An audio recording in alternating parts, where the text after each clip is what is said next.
Welcome to Byte-Sized Tech Weekend Edition. This week, we're diving deep into one massive question. Is the AI bubble about to pop? We're going to explore that by looking at Google's big hardware push, getting a sneak peek at what Apple's up to, digging into the AI gold rush numbers, seeing just how fast this tech is improving, and finally, decoding the unique playbook of SpaceX. Let's jump right in. Kicking things off at number 5, we've got Google. They just had their big hardware event, and one thing was super clear. AI isn't just some feature on an app anymore. No, they are baking it into the very core of their devices. They're betting the farm that the future of hardware and AI are completely tied together. So Google's whole game plan, it really starts with the chip.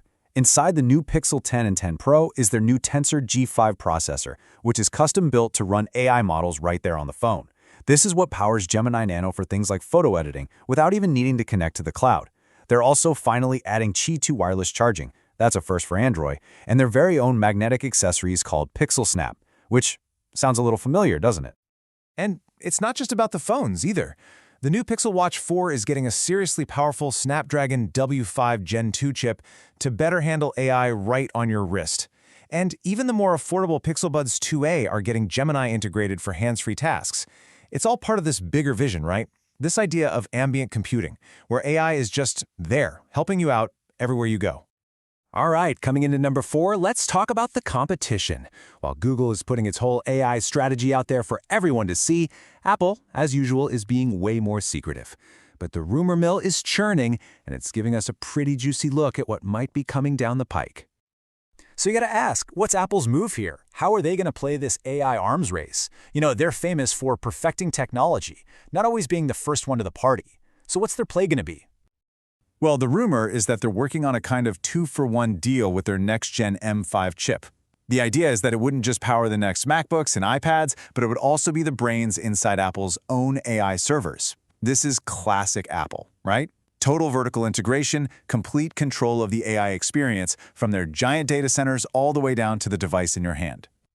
But you know, for a lot of people, it's not about the fancy chips. It's about what the tech can actually do for you. And this quote from a Reddit user really hits the nail on the head. Leaks for the next Apple Watch suggest new health features, like blood pressure monitoring. It's a great reminder that for most of us, powerful tech isn't about the specs, but about how it can improve our daily lives. Which brings us to our third story, the money. I mean, the sheer amount of cash being poured into artificial intelligence right now is just staggering. But as the investments get bigger and bigger, so do the questions about whether it's sustainable. So, are we in the middle of a genuine revolution?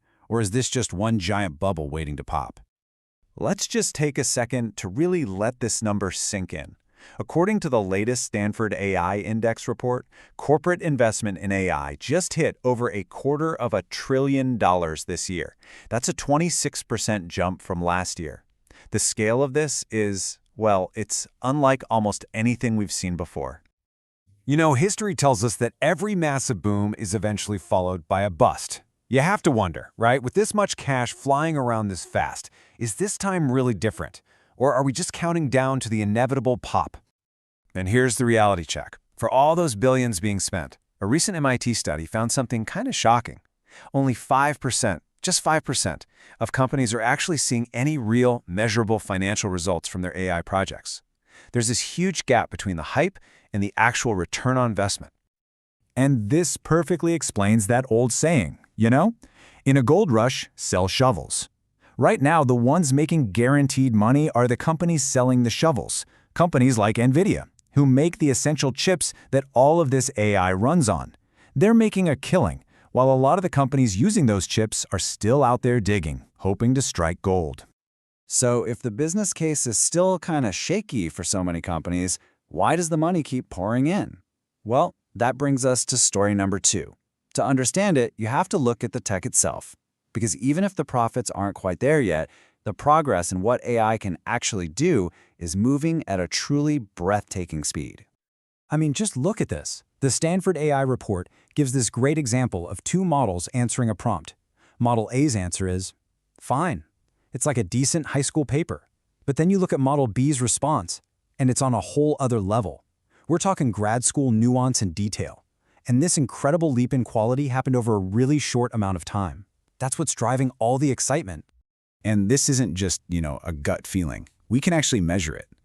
Take a look at these benchmarks. These are tests for some seriously tough stuff, like college-level reasoning and graduate-level questions. And the scores are just skyrocketing, jumping by double digits in a single year. These systems are getting smarter, faster than anyone really expected. And for our #1 story this week, we're shifting from bits to atoms, from software to actual rockets. Because while the whole tech world is obsessed with this AI gold rush, SpaceX just keeps on going, and they're driven by a totally different philosophy for how to innovate. At its heart, the SpaceX method is brutally simple. It's basically this: build something fast, push it until it breaks, often, spectacularly. Figure out why it broke, and then do it all over again, but better. This super fast trial-by-fire process is how they innovate so much faster than anyone else. And this really gets to the core of what makes them different. As one person on Reddit put it so well, traditional aerospace companies are government contractors. Their primary goal is to make a profit for shareholders. For SpaceX, the goal is just to make spaceships. That's it.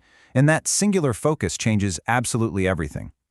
And that hands-on engineering-first mentality, it comes straight from the top.